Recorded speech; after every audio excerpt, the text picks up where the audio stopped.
Hello viewers, তো গত পর্বে আমরা দূর পর্যন্ত দেখছিলাম যে কিভাবে লিস্টে কি কি ট্যাগ আছে। ট্যাগগুলো দেখছিলাম HTML ট্যাগ। তো কিছু ট্যাগ দেখছিলাম, তো আপনাদের হয়তো ভিডিও অনেক লম্বা হয়ে গেছিল, যার কারণে ভালোভাবে বুঝাতে পারিনি। এজন্য আমরা কাজ করছিলাম কোন পর্যন্ত, এই পর্যন্ত প্যারাগ্রাফ পর্যন্ত কাজ করছিলাম। ওকে, আমরা এগুলো কেটে দিই, এগুলো আপনার বুঝবেন না এখন। তো এটা থাক, এটা বুঝাবো এগুলো এ পর্যন্ত। তো আপনাদের জন্য আমি একটা HTML ট্যাগ লিস্ট তৈরি করছি, সেটা আমরা দেখি। চলুন, সেখানে অনেক সুন্দরভাবে দিয়ে দিয়েছি আমি। এই যে এখানে কিছু কমন ব্যবহৃত HTML ট্যাগের ব্যবহার দেখানো হলো। সম্পূর্ণ লিস্টটি ইংরেজি দেখতে এখানে ক্লিক করতে হবে। ঠিক আছে, তো আমরা ইংরেজি না দেখে বাংলাতে আমি দেখি ট্যাগের নাম আর বর্ণনা।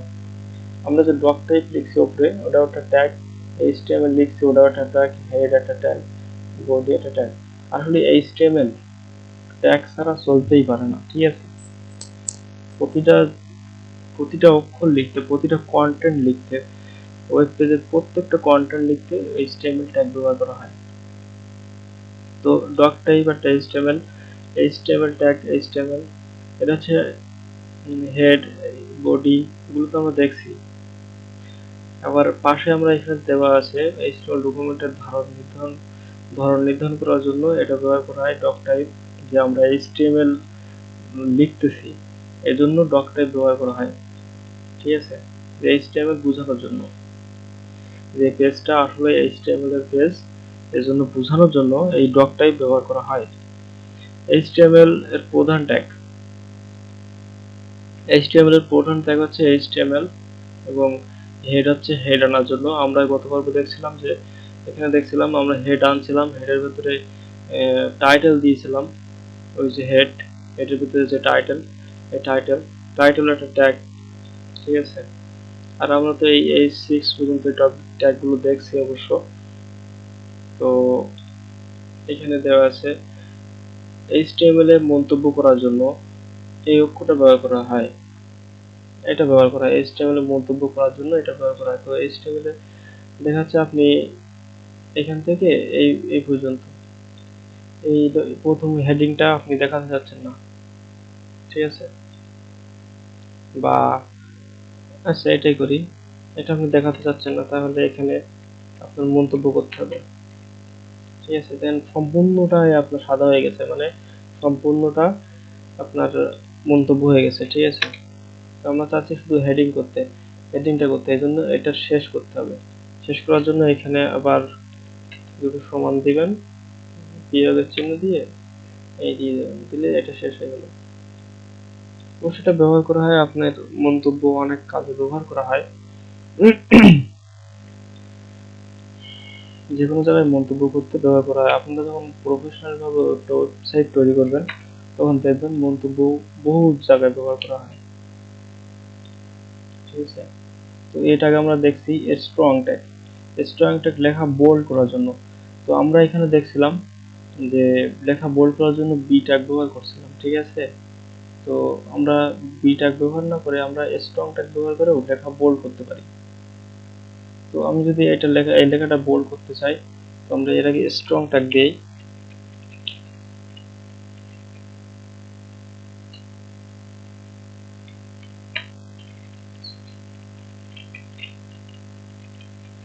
স্ট্রং ট্যাগ দিলাম, তো আমরা এই লেখাগুলো বোল্ড করতে চাচ্ছি। লেখার এই এই ক্লোজিং ট্যাগ এবং ওপেনিং ট্যাগ, এই দুটো ট্যাগের মাঝখানে কিন্তু এই লেখাগুলো দেওয়া লাগবে। যেটা আপনি করতে চাচ্ছেন সেটা এইখানে দেওয়া লাগবে, যেটা বোল্ড করতে চাচ্ছেন। ঠিক আছে, আরেকটা জিনিস দেখেন, আপনারা যদি এইখানে ওইটা ক্লিক করেন, তাহলে এই সাইডে ক্লোজিং ট্যাগ বেগুনি রঙের হয়ে যাচ্ছে, দেখেছেন, নীল রঙের। ঠিক আছে, তার মানে এটা আর এটার সাথে সম্পৃক্ত। এখন যদি আপনি এটা এখান থেকে ক্লোজিং ট্যাগের যে ব্যাকস্ল্যাশ যদি আপনি কেটে দেন, এই ব্যাকস্ল্যাশ কেটে দিলেন, তো তো আপনি যদি এখন এখানে ক্লিক করেন তাহলে কিন্তু এটা আর বেগুনি হচ্ছে না। আর তা বাদেও আপনার একটা ভুল করার কারণে আপনার এদিকে HTML সব লাল হয়ে গেছে, ঠিক আছে। তো আপনার এখানে এটা দেওয়া লাগবে, ব্যাকস্ল্যাশটা দেওয়া লাগবে, ঠিক আছে। ব্যাকস্ল্যাশ দিলেন, এখন সেভ করলেন। সেভ করে আমরা যদি এটা দেখি তাহলে এই দেখেন, এই যে দেখেন এখানে লাল হয়ে গেছে,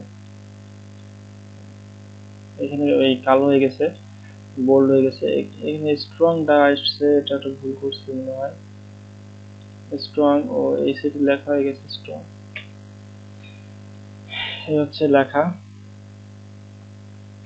তো আরো ট্যাগ আছে এখানে, বহুত ট্যাগ আছে। এ থেকে সি এর H1 থেকে H6 পর্যন্ত বিভিন্ন সাইজের হেডিং দেওয়ার জন্য। তো আমরা এগুলো দেখছি, পি ট্যাগ দেখছি, প্যারাগ্রাফ দেওয়ার জন্য দেখছি, এর লিংক দেওয়ার জন্য দেখছি, বিগ ট্যাগ লেখা বড় বড় লেখার জন্য বিগ ব্যবহার করা হয়।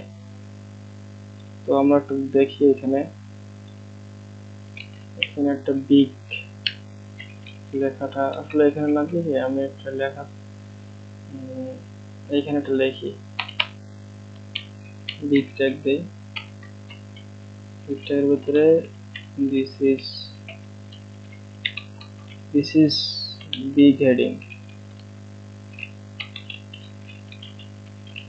ঠিক আছে। তো আমরা এটা যদি আমরা এখন দেখি, দেখতে পাচ্ছেন এই লেখাটা অনেক বিগ হয়ে গেছে, বড় হয়ে গেছে। এখানে এই প্যারাগ্রাফ থেকে কিন্তু এটা অনেক বড় হয়েছে, ঠিক আছে। তো আমরা বিগ ট্যাগের ব্যবহার দেখলাম। ব্লক কোড, ব্লক কোড হচ্ছে আপনার উক্তি বা কোটেশন দেওয়ার জন্য। এটা আমরা যখন ওয়েবসাইট তৈরি করব তখন দেখব,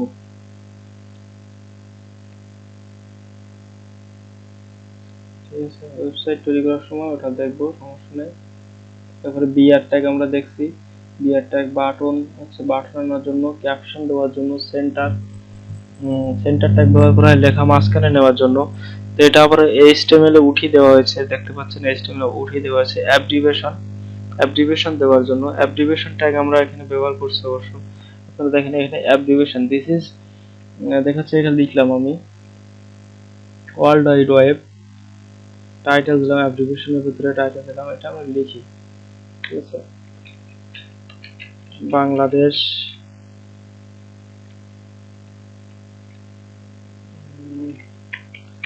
এখানে লিখে দি অ্যাব্রিভিয়েশন ABBR ট্যাগ, এর ভিতরে টাইটেল দেওয়া লাগবে এর ভিতরে। এটা হচ্ছে অ্যাট্রিবিউট, টাইটেলটা অ্যাট্রিবিউট বলা হয়। টাইটেল দিবেন আপনি, এটা হচ্ছে www, এর হচ্ছে ফুল মিনিং এখানে দেওয়া লাগবে, ওয়ার্ল্ড ওয়ার্ল্ড ওয়াইড ওয়েব, ঠিক আছে।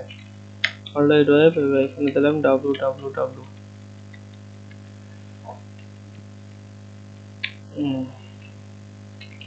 সেভ করলাম। অ্যাব্রিভিয়েশনের ভিতরে www এবং ওয়ার্ল্ড ওয়াইড ওয়েব এখানে টাইটেলে দেওয়া আছে। তো আমরা কি হয় দেখি, এই যে লেখাটা এইভাবে আসছে, ঠিক আছে। আমরা যখন এই www এর উপরে মাউসটা নিয়ে যাবো, মাউসের কার্সার নিয়ে যাবো, তখন এর নিচে দেখতে পাচ্ছেন, নিচে এই যে ওয়ার্ল্ড ওয়াইড ওয়েব নিচে লেখাটা চলে আসছে, ঠিক আছে। এটা হচ্ছে অ্যাব্রিভিয়েশন, এটাকে অ্যাব্রিভিয়েশন বলা হয়। তো তারপরে অ্যাব্রিভিয়েশন দেখলাম। এবার টেবিল ট্যাগ, টেবিল তৈরি করার জন্য, তারপরে টিআর টেবিলের মধ্যে সারি নেওয়ার জন্য ব্যবহার করা হয়, টিডি টেবিলের মধ্যে কলাম নেওয়ার জন্য, ডিলিট করার জন্য, কোনো লেখা কেটে দেওয়ার জন্য, ডেল ডেল হচ্ছে কোনো লেখা কেটে দেওয়ার জন্য। তো আমরা এখানে লেখা কেটে দিই। যে যখন আপনারা যখন প্রোডাক্ট দেখেন কোনো অনলাইনে, যখন যে দেওয়া হয় যে একটা ফোনের দাম ছিল 5,000 টাকা, তো সেখান থেকে ডিসকাউন্ট দিয়ে যখন 4,000 টাকা দেয়, হ্যাঁ, তখন কেটে দেয় না। হচ্ছে ফোনের দাম, স্যামসং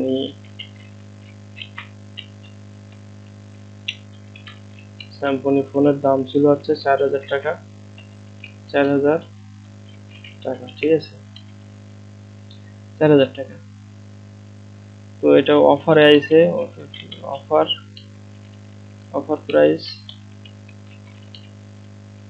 3000 টাকা। তো এখন এটা যদি আমরা দেখি, এই যে স্যামসনি 4000 টাকা ছিল, অফার প্রাইস 3000 টাকা।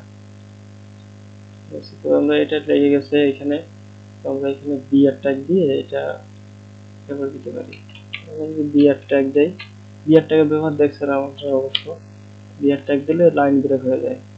তো লাইন ব্রেক দেওয়ার কারণে এই যেটা নিচে লেগে আছে, এখন এটা আছে।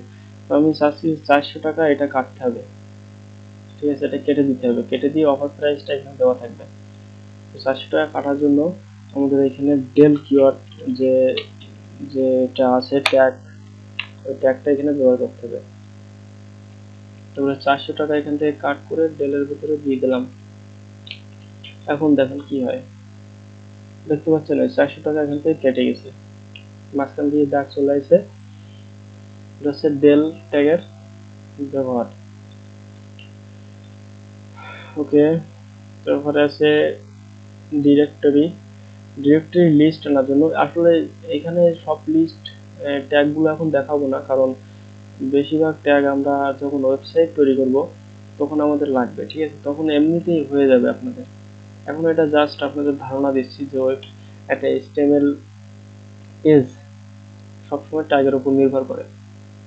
তো ডিরেক্টরি আপনারা এগুলো দেখে রাখেন, অবশ্যই একবার করে পড়লেই আপনার মনে থাকবে।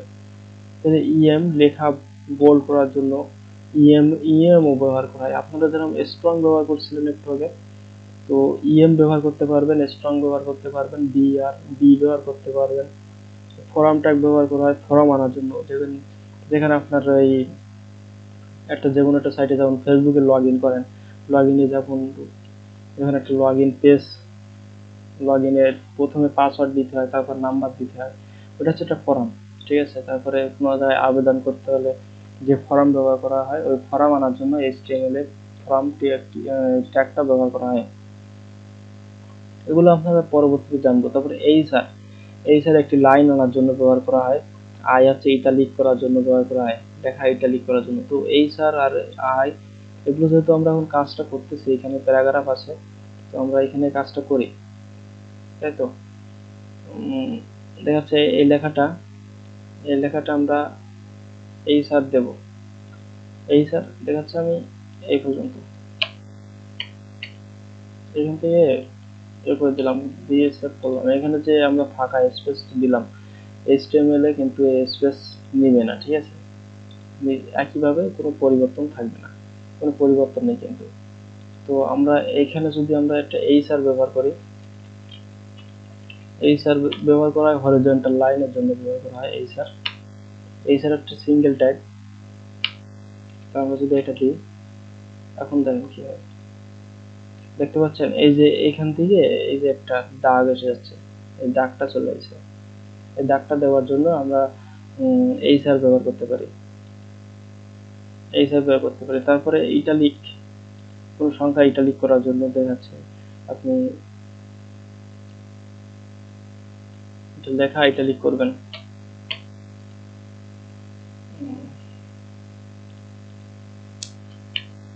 আইট্যাগ আইট্যাগ দিলেন, এখানে আমি লিখতেছি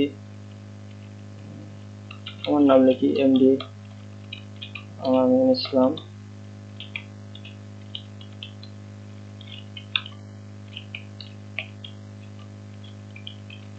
ওয়েব ডেভেলপার। তো এই লেখাটা দেখবেন কেমন হয়।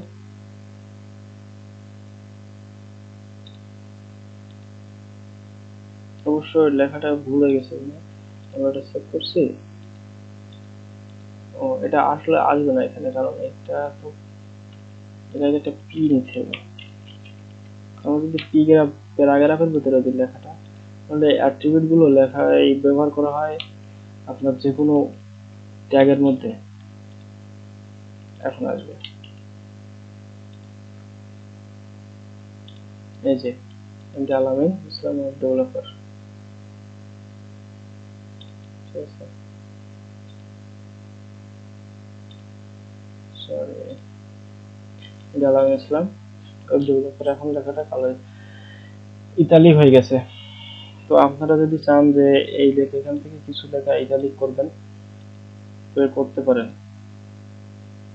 জাস্ট এখানে এই ট্যাগ ব্যবহার করবেন, ইতালিক ট্যাগ, এবং যেগুলো আপনি ইতালিক করতে চাচ্ছেন এখান থেকে যদি আপনি এইগুলো ইতালিক করতে চান, লাস্টের লাইন মানে এক্স কাট করে পেস্ট করবেন, কপি পেস্ট।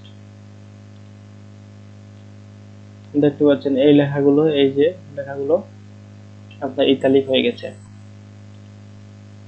তো বহুত কিওয়ার্ড আছে, আপনার বহুত ট্যাগ আছে HTML এর, এই ট্যাগগুলো আপনারা দেখতে পারেন। তো আপনারা এই ট্যাগগুলো দেখার পরে যদি আপনারা ইংলিশ দেখতে চান তাহলে আপনি এই লিঙ্কে ক্লিক করবেন। এই লিঙ্কে ক্লিক করে আপনারা HTML এর যে W3 স্কুল, W3 স্কুল থেকে আমি এই লিস্টগুলো আসলে নিয়েছি। তো এখানে সবগুলো দেখতে পাবেন যে সব ট্যাগগুলো এখানে আছে, এবং এখানে একটা সুবিধা আছে যে যে ট্যাগগুলো আপনার HTML5 এ ব্যবহার করা হচ্ছে না সেগুলো এখানে নট সাপোর্টেড HTML, এই অ্যাক্রোনিম নাকি এটার পরিবর্তে আপনার ABBR এই ট্যাগটা হয়েছে, ঠিক আছে। এই জন্য এটা এখানে ব্যবহার করা হচ্ছে না। নট সাপোর্টেড যেগুলো সাপোর্ট নেবে না, বা এই বিগ ট্যাগটা এখন আপনার HTML5 এ সাপোর্ট করে না,